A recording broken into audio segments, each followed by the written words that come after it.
Keyakinan seorang publik figur kerap menjadi sorotan publik.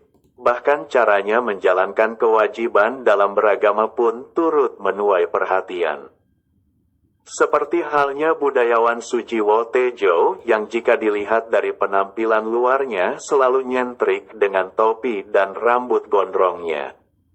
Pria berusia 61 tahun itu terlahir sebagai seorang muslim yang mengetahui syariat agama.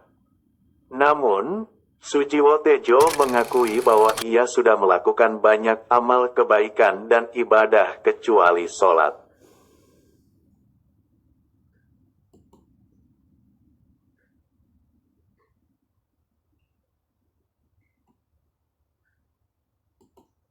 Sujiwo Tejo pun meminta Ustaz Latif untuk memberikan penjelasan padanya dan membujuknya agar mau melakukan rukun Islam tersebut.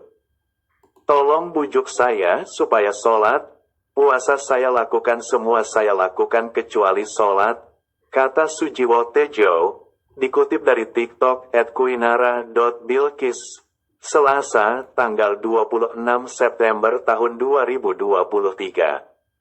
Mendengar pernyataan dari Sujiwo Tejo itu, Ustaz Dasat Latif hanya tersenyum tipis sambil memberikan penjelasan tentang asal-usul perintah sholat yang diturunkan oleh Allah Subhanahu wa Ta'ala.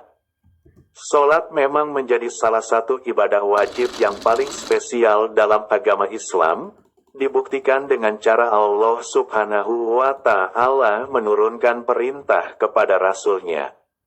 Ketika Allah Subhanahu wa Ta'ala perintahkan ibadah-ibadah yang lain itu cukup perintah ayat saja yang turun, kata Dasat Latif. Ada beberapa ibadah yang diturunkan perintahnya hanya melalui ayat Al-Quran saja, seperti puasa dan zakat. Namun, perintah sholat diturunkan langsung kepada Nabi Muhammad SAW yang dijemput oleh malaikat untuk menghadap Allah Subhanahu wa Ta'ala.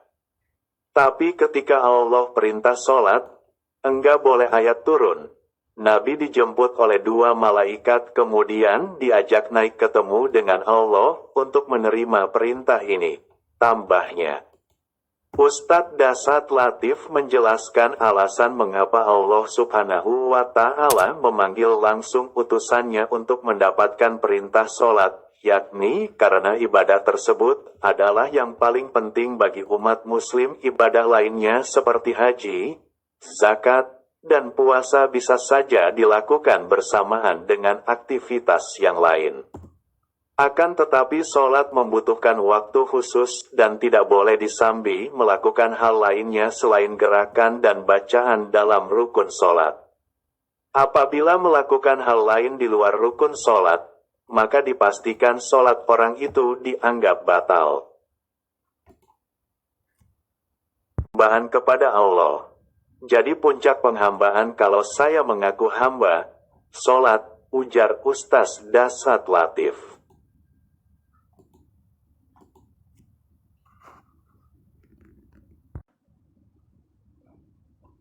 Lebih lanjut, Ustaz Dasat Latif menjelaskan bahwa ketika sholat seorang hamba akan merendahkan diri di hadapan Tuhannya. Ketika bersujud, orang akan merendahkan satu-satunya bagian tubuh yang menjadi harga diri tertingginya, yakni kepala setara dengan kakinya sendiri. Biasanya, seseorang akan sangat marah ketika kepalanya dipukul atau disentuh oleh orang lain karena merasa direndahkan harga dirinya. Namun ketika sholat manusia justru merendahkan dirinya sendiri di hadapan Allah Subhanahu wa Ta'ala. Maka dari itu, sholat menjadi sebuah pengakuan seorang manusia untuk mengagungkan Allah Subhanahu wa Ta'ala. Ketika kita sholat, anggota tubuh yang paling mulia, kepala, rendahkan seperti kakimu, kata Ustaz Dasat Latif.